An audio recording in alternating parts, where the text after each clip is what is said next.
Boa tarde. Boa tarde, oitavano.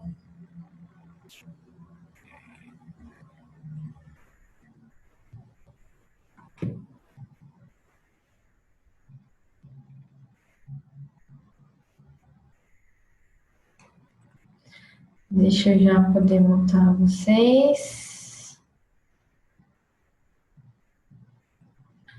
E pronto.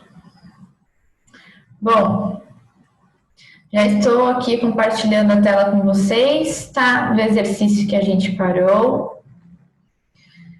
A gente parou no exercício 2. Faltava só bem finalzinho, eu acho. Só preencher ali 2 palavrinhas.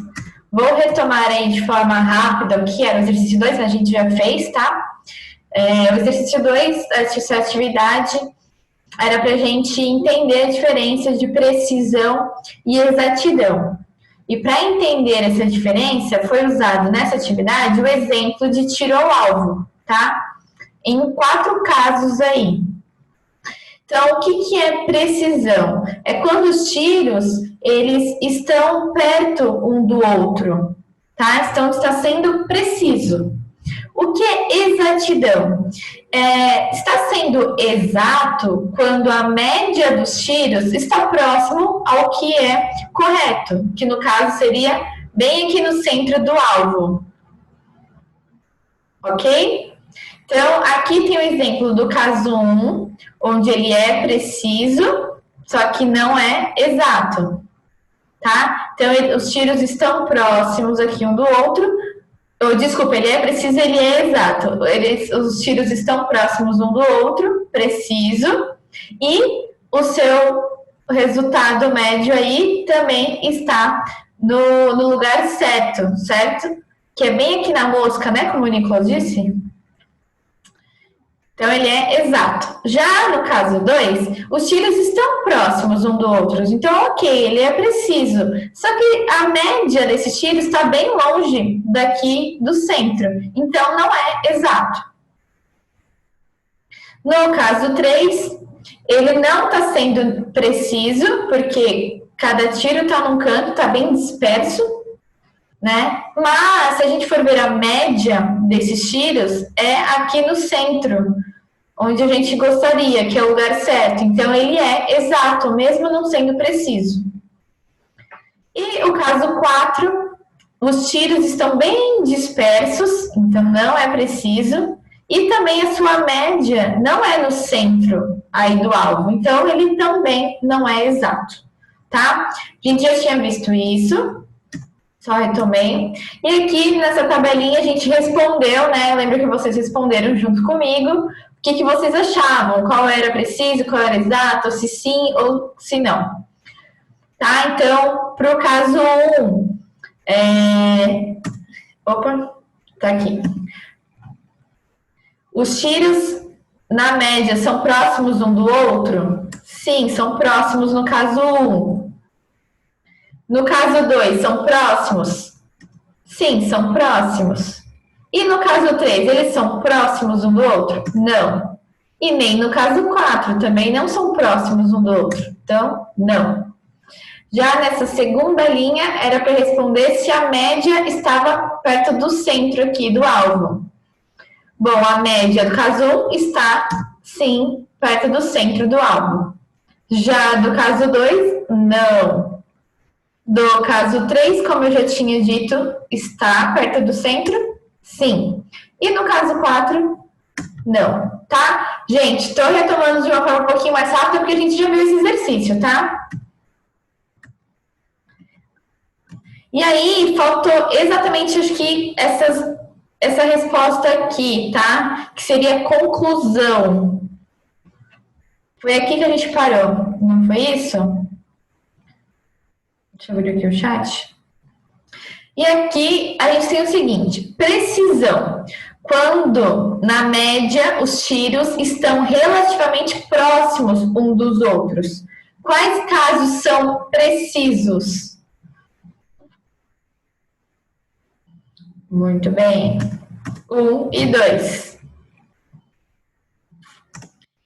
exatidão, quando na média os tiros estão relativamente próximos ao centro do alvo, que é o valor verdadeiro. Quais são os casos que são exatos? Muito bem. 1 e 3. Cadê a galerinha que só tem a Maria Eduarda me respondendo aqui hoje? Vamos lá, Pedro, Rebeca, Beatriz, Giovana, Juliana, Cauã, Letícia, Lorenzo, Lucas, Luiz Felipe, Luiz Henrique, a Maria Eduarda já me respondeu, Maria Fernanda, Maria Júlia, Yasmin, Lucas e Derek. Cadê vocês? A Giovana já respondeu. Vamos participar da aula, hein, gente? Bom, alguma dúvida para este exercício aqui? Não. O que ficou faltando realmente foram só essas duas linhas, né? Então, belezinha. E aí, a gente ainda tem o item B desse exercício, não estava lembrada. Vamos lá. Complete a tabela seguinte utilizando os termos preciso, impreciso, ou exato e inexato. Tá? Então, são exatamente os mesmos casos. Olha, o caso 1, o caso 2, o caso 3 e o caso 4. Como a gente já definiu no item A quem é preciso e quem é exato, a gente consegue descrever aqui nessa tabela, tá? Então, o primeiro caso, muito bem, vocês já estão mandando, preciso e exato. E o caso 2? Preciso e inexato, muito bem. Eu escrevi não exato, vocês podem escrever inexato, não tem problema, tá? Caso 3? Não preciso ou impreciso, tanto faz, e exato. E o caso 4, não preciso e não exato, impreciso e inexato. Muito bem. Arrasaram. Agora, o ideal seria sempre preciso e exato, não é mesmo? No entanto, é muito difícil conseguir alcançar essa situação. Por isso, para cada caso, existe um tratamento matemático mais adequado que permite proceder a uma análise satisfatória da experiência em questão. O nome do ramo da matemática que estuda isso é estatística. Tá? Então, através da estatística, o que é estatística? É quando a gente tem dados organizados. Tá? A gente consegue saber quantos por cento deu certo, quanto não deu certo, quanto por cento deu esse valor, quanto por cento deu outro valor, quantas vezes a gente fez e quantas vezes aconteceu positivamente. Se relaciona assim. A gente consegue, Maria Eduarda, prever as possibilidades através de dados estatísticos. Tá? Então, se a gente sabe que, na maioria das vezes, por exemplo, eu sempre dou uma prova para vocês. Na maioria das vezes, aí eu falo para vocês, 99% das vezes, todos os alunos vão muito bem na prova. Quando eu dou essa informação, o que vocês concluem? Opa, é muito mais provável, a possibilidade de a gente ir bem é muito maior, porque a maioria das vezes a sala inteira sempre vai bem. Entendeu? Então, os dados estatísticos nos dão base para a gente prever, para a gente enxergar futuras possibilidades. Então, tem a ver sim.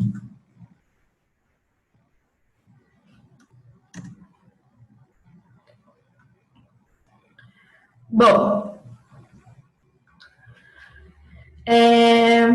PUC, mas é uma questão adaptada, tá? Então não se assustem. Um estudante mandou o seguinte e-mail a um colega: No fim de semana, fui com a minha família à praia. Depois de 2 horas de viagem, tínhamos viajado 110 quilômetros e paramos durante 20 minutos para descansar e fazer compras em um shopping. Meu pai comprou 2 quilogramas de queijo colonial e minha mãe comprou 5 litros de suco concentrado. Depois de viajarmos mais 2 horas, com uma velocidade média de 80 quilômetros por hora, chegamos ao destino. A pergunta é: quantos erros possuem aí na parte da unidade de medida? No começo aí desse módulo, a gente viu que existem regrinhas para a gente escrever a unidade de medida, tá? Tem a possibilidade da gente deixar em forma do símbolozinho só, ou da gente escrever por extenso. Aqui está só o símbolozinho, ó, km, mn, não está escrito quilômetros, minutos, né? Então, quantos erros vocês acham que possui aí? Yasmin e o Nicolas acham que são 5. Luiz acha que horas está escrito errado. Maria Eduarda acha que são 4. Quem mais? Luiz Felipe acha que são 6. Lourenço acha que são 4. Pedro acha que são 4. Giovana 4. Lucas 3. Será que alguém acertou já? Vamos lá. 2 horas errado. Será? A Letícia acha que são 4. Tá, então vamos fazer o seguinte. Eu vou circular um de cada vez. Eu deixei circulado já no slide preparado para aparecer cada erro. Nicolas acha que são 5, Maria Eduarda 5. Tananana. Vou começar já a mostrar, hein? Primeiro erro. HRS. A gente não coloca o símbolozinho só no plural. Se a gente for escrever horas por extenso, aí sim, a gente vai escrever no plural, né? 2 horas.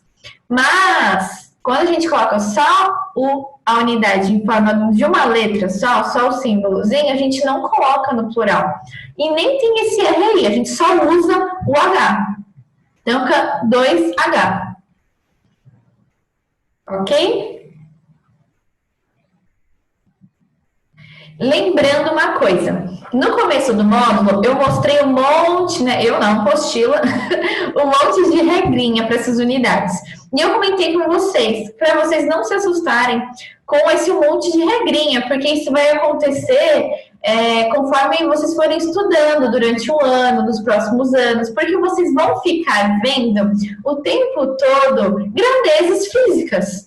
Tá? E essas grandezas possuem unidades de medida. Vocês vão se acostumar, tá?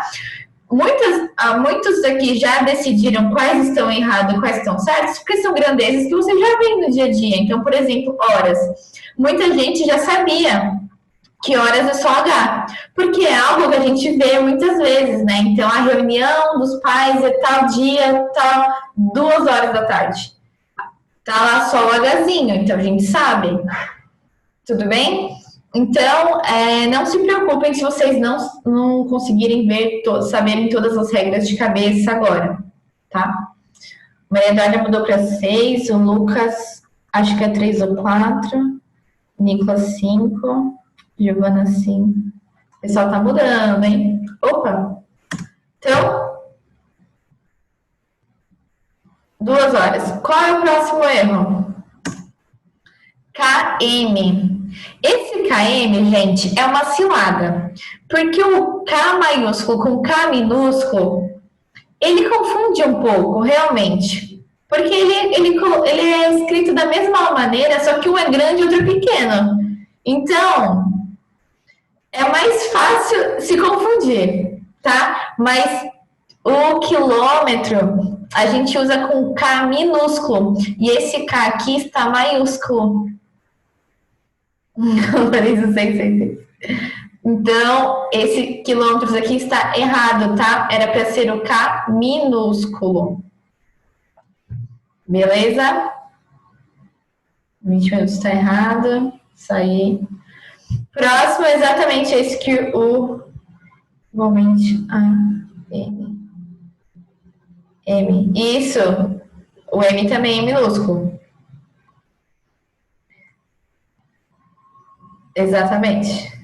Então, próximo errado, minutos. Tá tudo em letra maiúscula e não é em letra minúscula. Todas as letras minúsculas, minutos, tá? M mesmo, só que em letras minúsculas.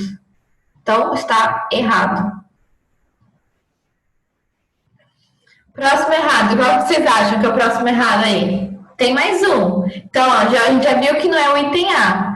Porque o item A eram só 3 erradas. Já citamos 3 e eu estou dizendo que tem mais um. 80 km, 2 kg.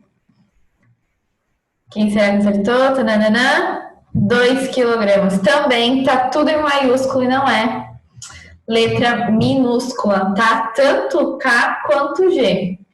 Então, esse 2 kg aí de queijo tá escrito de forma errada. Então, já temos 4, hein? Vocês acham que tem mais algum? O Luiz Felipe tá falando horas. Mas horas a gente já acertou aqui.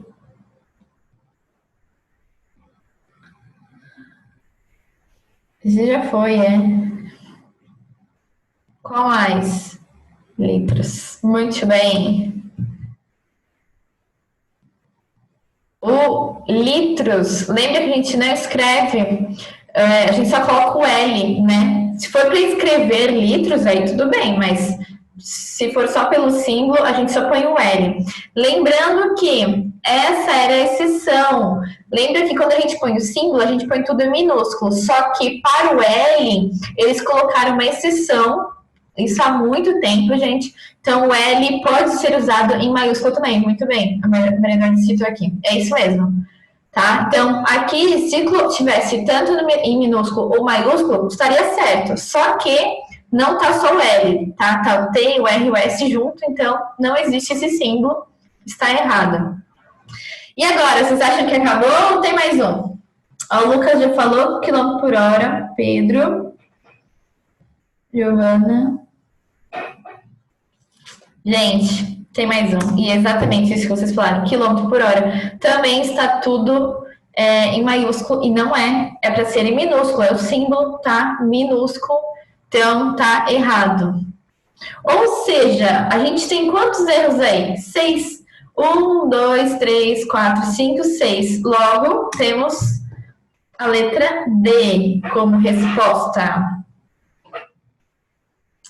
Alguma dúvida?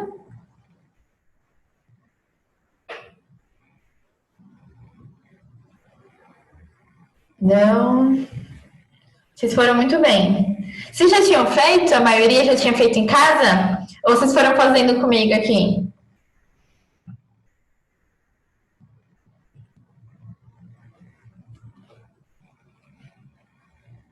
Fui fazendo junto com você. A Yasmin já tinha feito. Como fica assim, mais de minutos? M-I-N. Exatamente assim, só com letra minúscula.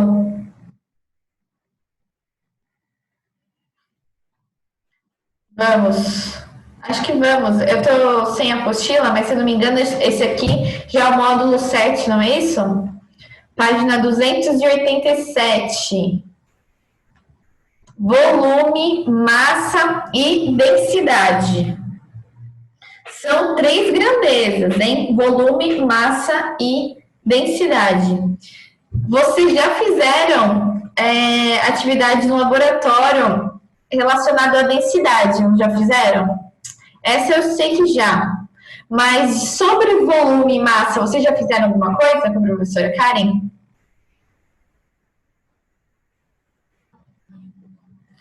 Sim, sim, sim. Ah, então ótimo. Então vamos lá, hein? Então a gente vai falar nesse módulo aí sobre volume, massa e densidade. São 3 grandezas físicas. volume cilindro. Ah, então ótimo. Mas acho que ia passar mais experimentos assim, sobre este módulo. Então, nesse módulo tem umas experiências para serem feitas. Só que como a gente está nessa situação, eu não tenho todas as coisas para conseguir fazer. Mas eu vou tentar dar uma improvisada. Eu encontrei um vídeo também no YouTube de um professor que fez dentro de um colégio, dentro de um laboratório. Então, talvez eu consiga mostrar para vocês, tá? Então, vamos falar sobre a parte teórica aqui. Primeiro, a gente vai falar sobre volume. Vamos lá. Volume é a grandeza física que indica a quantidade de espaço ocupada por um determinado corpo. No Sistema Internacional de Unidades, a unidade do volume é o metro cúbico. Lembre-se que um metro cúbico é igual a 1000 litros. Tá? E um decímetro cúbico igual a 1 litro. E 1 litro é igual a 1000 centímetros cúbicos. Professora do céu, eu vou ter que gravar todas essas igualdades aí para passar. Calma, fiquem calmos. Vocês vão utilizar bastante, principalmente no ensino médio, viu?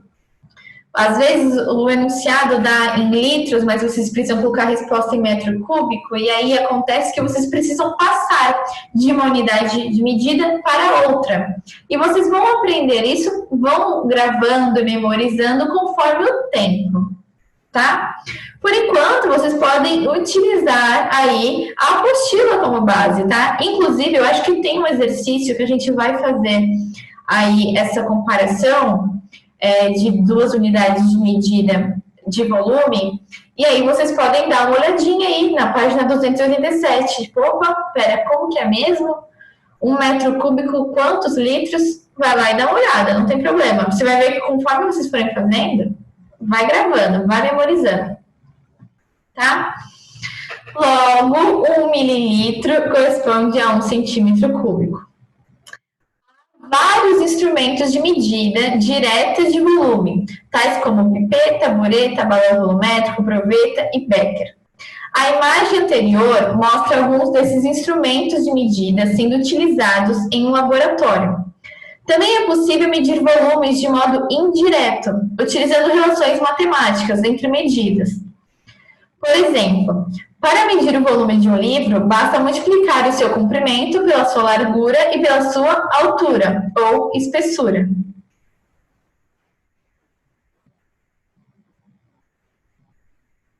Poderia explicar novamente? Travou para mim. Sim, travou em que parte? Ó, então vamos lá, a gente está vendo sobre o volume, e aí a gente sabe que o volume está relacionado à quantidade de espaço, tá, que é ocupada por um corpo. Tudo bem? Então, a gente tem aí umas relações de unidades de medida, tá? Lembrando que no sistema internacional sempre tem uma unidade de medida que é escolhida como padrão para o sistema internacional. Do volume é metro cúbico, mas a gente costuma usar muito também litros, né? Quanto que é de volume? Ah, são 2 litros, são 5 litros, 1000 litros. Tá? Então, tem a relação aí de metro cúbico para litro. E o que eu comentei com vocês, que eu não sei se a Maria Dora perdeu, que ela está pedindo aqui, é que a gente não precisa gravar tudo de uma vez agora, vocês podem ir com calma. Conforme os exercícios forem aparecendo, vocês vão fazer tanto essas relações que vai ficar memorizado. Tá? E aí, tem o seguinte, é uma unidade de medida que a gente consegue medir diretamente, tá? Com alguns instrumentos, ou a gente também consegue medir fazendo cálculos. É possível nas duas possibilidades, tá? De forma direta ou de forma indireta. Na atividade a seguir, trabalharemos um pouco com a proveta, o mais simples dos 5 instrumentos mencionados. Essa proveta é um instrumento que a gente consegue medir de forma direta o volume. A gente olha e já tem ali onde está o tracinho com o valor, é o valor do volume, tá? Vocês já mexeram com proveta, né, no laboratório?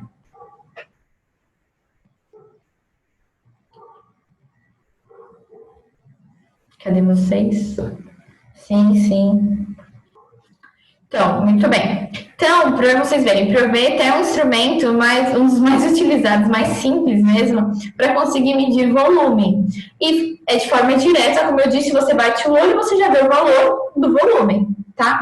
Mas a gente também consegue descobrir o valor do volume fazendo cálculos, tá? Então, por exemplo, se eu tenho um cubo e eu quero saber o volume, eu posso fazer o comprimento vezes a largura vezes a profundidade. São 3 medidas. Quando a gente faz o produto dessas 3 medidas, a gente faz a multiplicação, a gente obtém aí o volume desse cubo. E é o mais preciso, não é? Tem outros instrumentos aí mais tecnológicos, Luiz Felipe. Mas ele é preciso também, assim.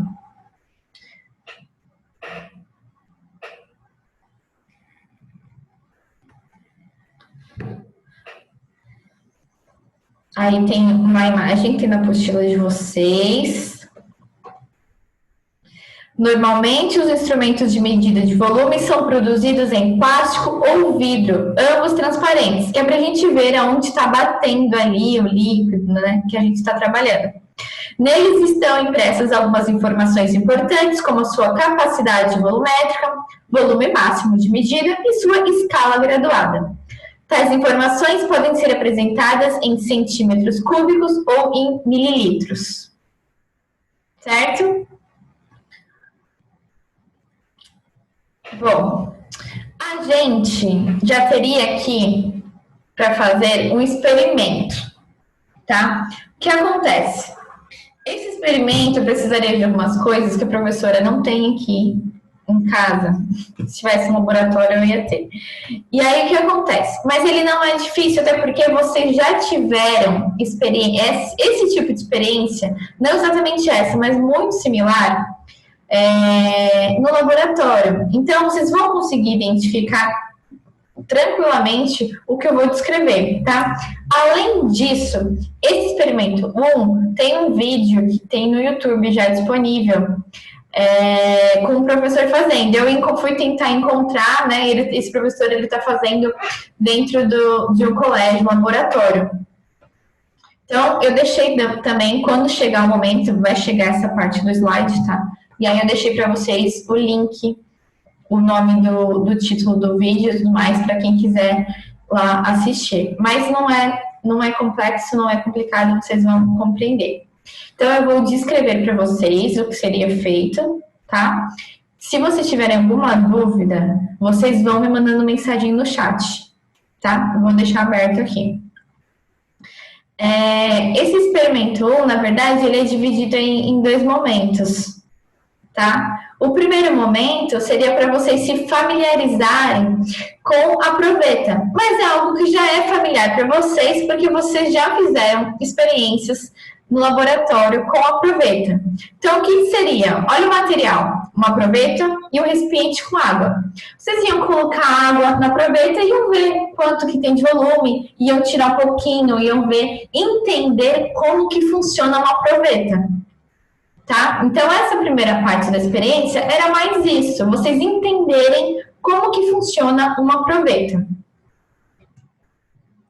Tá? Como é que consegue ler quanto de volume tem e tudo mais. Mas isso todo mundo sabe ou alguém ainda tem dúvida? Vai bater o líquido ali no pontinho e a gente vê qual é o valor do volume indicado.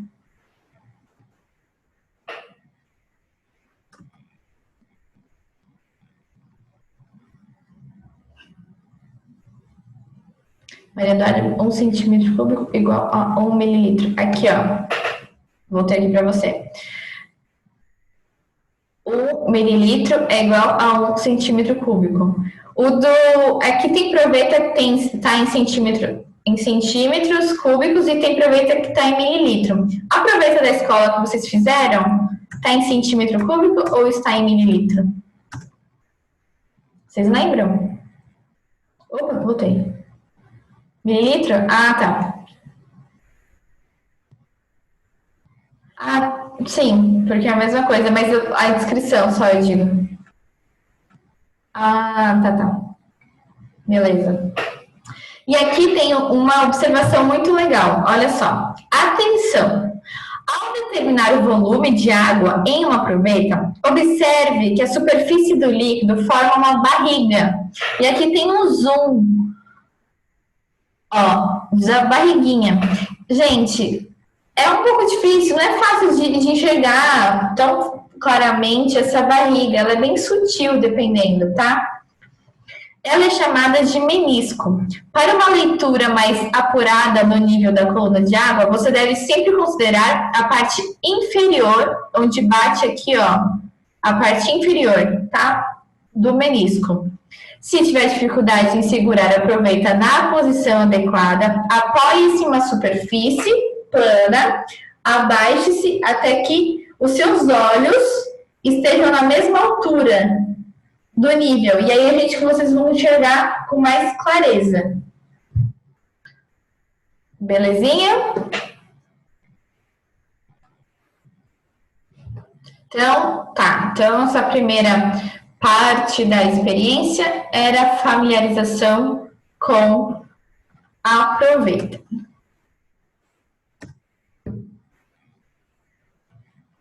E aí sim chega a parte aí que é o experimento 2, que seria medindo o volume de alguns materiais sólidos, tá? Então, a gente vai ter a proveta em mãos e alguns materiais para a gente conseguir medir aí o volume. Quais materiais necessários que a gente usaria? O que forma o menisco é a própria proveta, a forma que ela é. Vocês podem ver que aqui o design da proveta, tá? E aí tem risco de fazer isso. Vocês conseguiam enxergar o menisco no laboratório ou vocês não tinham percebido? Ela não está reta na base. Isso. Hein, vocês já sabiam? Não percebi. Eu não percebi. É porque, assim, é bem pouquinho. É difícil de perceber mesmo, assim, sabe? Tá. Eu já tinha apertado o material. Material. O que a gente ia ter aí de material para conseguir medir o volume? 3 bolinhas de gude de mesmo tamanho de cores diferentes, tá? Uma bolinha de metal ou chumbada de pescar redonda encontradas nas casas de pesca, uma rolha de cortiça, uma pedra pequena, uma rolha de borracha pequena e a proveta.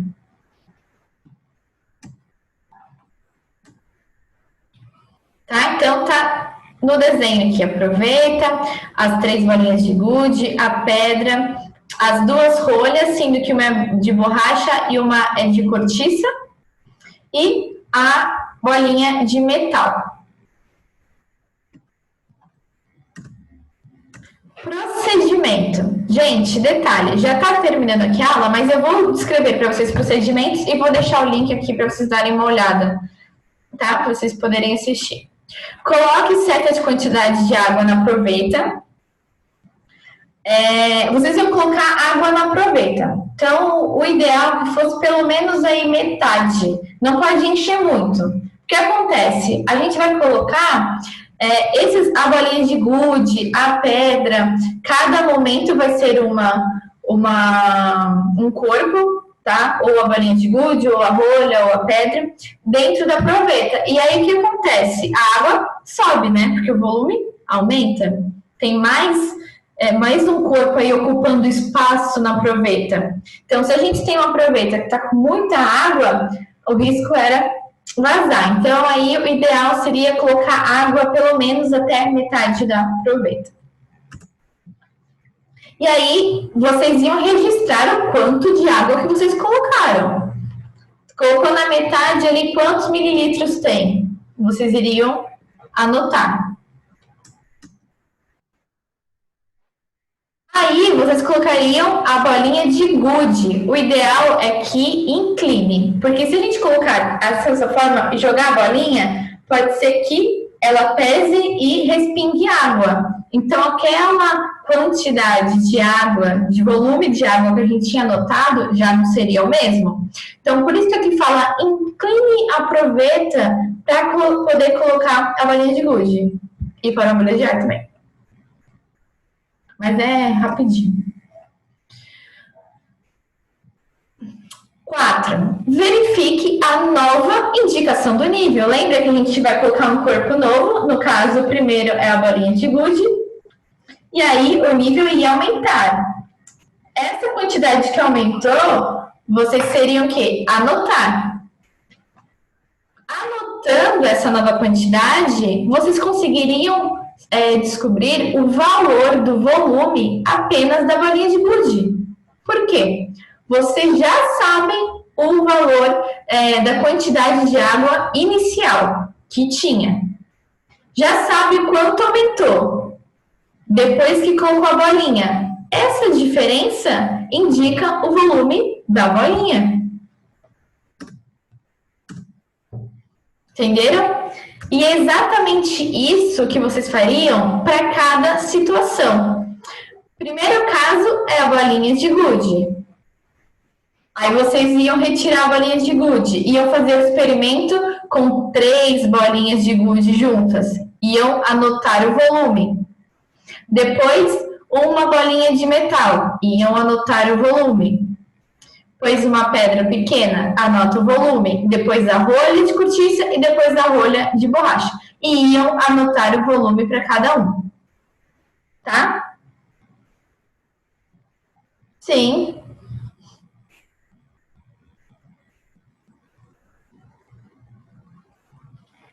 Tá? O que eu vou fazer? Eu vou deixar anotado o volume para cada um que nós encontraríamos. Tá? O que eu coloquei aqui? Entre 3 e 4, entre 9 e 12, por que acontece? Pode ser que um tenha olhado um valor ali na escala, um pontinho a menos, um pontinho a mais, tá? Um tracinho a menos, 2 tracinhos a mais.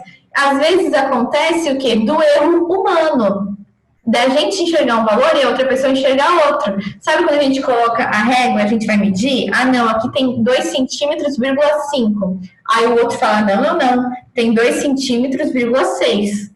Aí outra pessoa fala, não, tem 2 centímetros, 4. Então, por isso que aqui eu coloquei entre.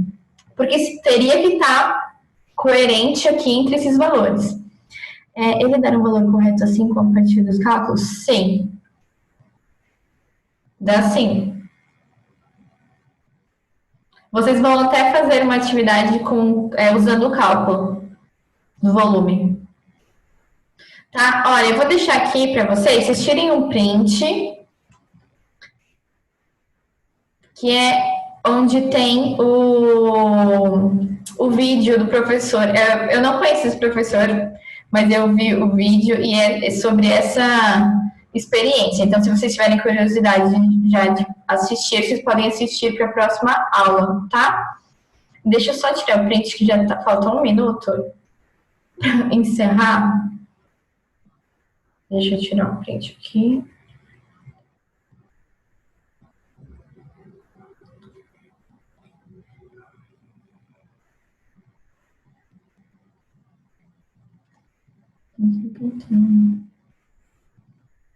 Deixa eu só tirar um print aqui dos participantes. Espera aí que eu vi que tem uma pergunta no chat, né? Já vou dar uma olhada. Deixa eu ver. Gente, menos de 1 minuto, vai encerrar. Quando for medir, tem que pegar o resultado acima da quantidade de água? Sim. Tá? Gente, um beijo que vai encerrar e eu vou conseguir me despedir. Tira as dúvidas na próxima aula. Até mais.